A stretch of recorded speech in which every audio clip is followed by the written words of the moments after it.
the School of Natural Sciences, the School of Social Sciences, the School of Theater, Arts, and Film. And so I had already had 32 credits for my freshman year in acting.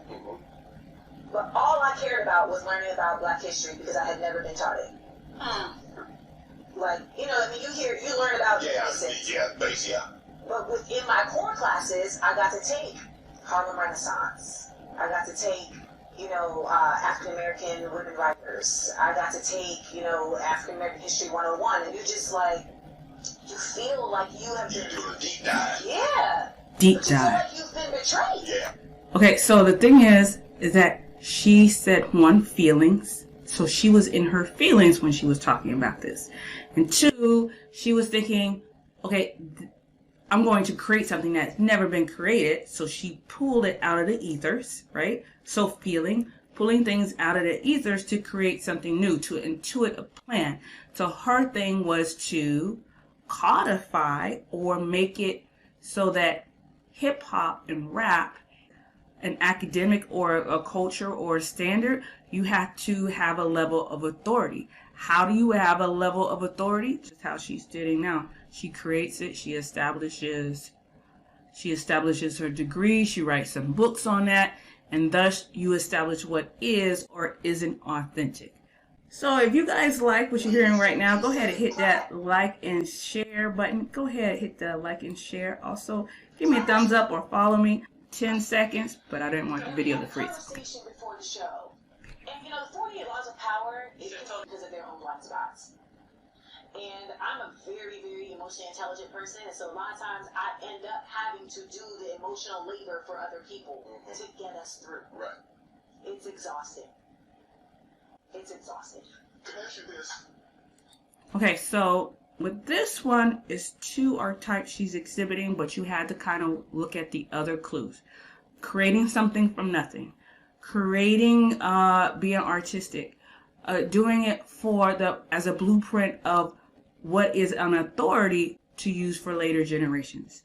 Here she's talking about using the 48 laws of power in order to establish an authority so people don't feel threatened.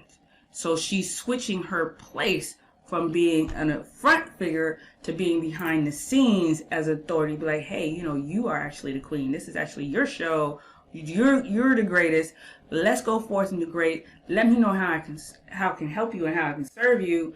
We're on the same team, right? So she's like in this case, she's the bishop in the chess piece because she's orchestrating what is the best course of action, an advisor to the king, an advisor to the queen. What do you think which archetype she's exhibiting? Let me tell you the choices. So we already did treasure chest, so it has to be under the 3 other choices. One is seated hawk, synergistic, imposing, feeling versus thinking, intuitiveness of blueprints and plans, psychic.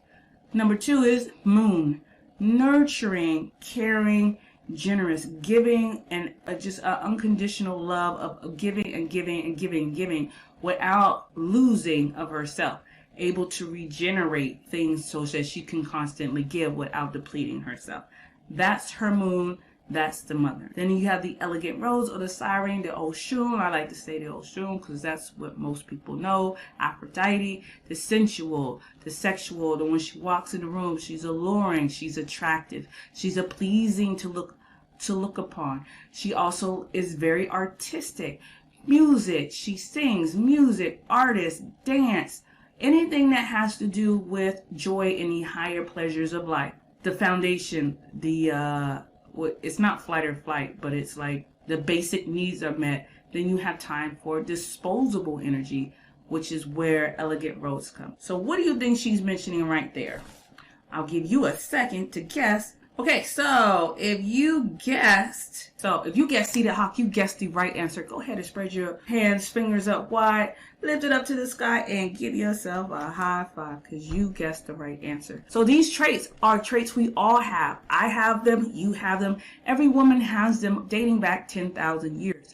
This is why your ancestors are so important. And if you want to know more about how to develop a good communication with your ancestors, you can go to my website, www.couplingandthecowrie.com. Ancestor Alter class that tells you all the ins and outs of Ancestor Alter, ancestor veneration, ancestor worship, all across the world, all throughout time, and how to use it to benefit you in your endeavors for this lifetime right now, which is very important. And then there's also an advanced version that is coming out later around Juneteenth. So hit the like, share, and subscribe so you can stay up to date on when that comes out around Juneteenth. Seated Hawk is synergistic, imposing right brain thinking. So the right brain is connected to the left side of our body. It is the most yin part of our body. So even though it says right brain thinking, it more deals with intuition and the higher realms that are outside of our brain, but more in the atmosphere and in the universe. Okay? So the next one we're going to set up for Degree in African American Studies with a concentration on hip hop from Columbia. What made you need an advanced degree? Well, that's what I mentioned earlier. It was that I felt like I want to be a voice of liberation, and I want to use my art to do it. Voice of liberation. So I want to, be a voice of liberation. That's the first one. So, in order for Black culture to continue to thrive and grow, it has to also be protected. One of the ways... Pause. That's all you needed to do right here. And what is the job of one of the archetypes? Like, I'm going to, nurture you so that you are growing, you are thriving. The culture gets protected, it becomes academized. And we saw that happen with jab. So she said that, okay, I'm going to finish up the story. Establish what is and what isn't authentic to an actual part of academia, right? Hip-hop. Okay, so she said I needed to do this in order to make this a growing and thriving thing. And in order to do it, you have to establish an authority. In order to establish an authority, you have to codify things. So that is what she did. Her whole purpose was to spearhead growth. That is the clue. I am very connected okay, here we go. to, I'm empathic, I can feel, I'm very connected to just nature, to the vibration of things, because I want to be, but also because I'm an artist, right? Like, I can make something from nothing. Like, there's something that is really unique in that ability to do so. So this part is important. But the making of something from nothing and an artist it's kind of a blend. So this part kind of pushed to the side because it'll kind of throw you off. Me being silly. About someone who is able to read you, it's not that they're dealing with dark magic. It's that they are able to. Oh, so she's talking about the psychic. But the thing that she said before was the earlier part. Able to see a need and fill it. Provide a nurturing way of life so that you can grow and thrive, right? Nurturing and caring. So which one of the archetypes do you think she's exhibiting? One is Moon. Moon is nurturing, caring, generous, submissive, maternal, nurture what is growing, construction, and family. 2 is Seated Hawk. Synergistic, imposing, intuiting the plan, feeling the plan. Number 3 is Treasure Chest, unifying, prosperous, earthy, matriarchal, constructing of community. And number 4 is Elegant Rose, sensual, joyous, artistic, arousing, carefree, giving and generating pleasure. Which one do you think it is?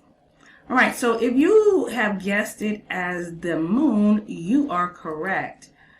She is being very nurturing in this because she understands that this type of thing needs some type of growth. It needs some type of... So that is her Moon energy. That's how I talk. I talk just like that. But I'm from a place in Orlando where they want me to talk like this. And if I don't talk like this, then I'm not feminine. If I don't talk like this, I'm not sweet. I'm not kind. And it's like the amount of effort it takes for me to talk like this. It also just it's just not who I am. Right. Okay, so I have this posit, and this is where I wish that she would review her interview with Shay Shay. I think she would get a lot of insights on how she moves and shows up, and it could be very helpful. Because in this segment, she's soft, she's sensual. The girl is decked out, okay? Her makeup was flawless. Her makeup was flawless. I watched this for the whole 3 hours. It didn't see no sweat. I ain't see no smear. I ain't see no red lipstick on her teeth. I mean, her thing was flawless. The red lip is very attractive. That's another clue. She wore red. Red is a very attractive color.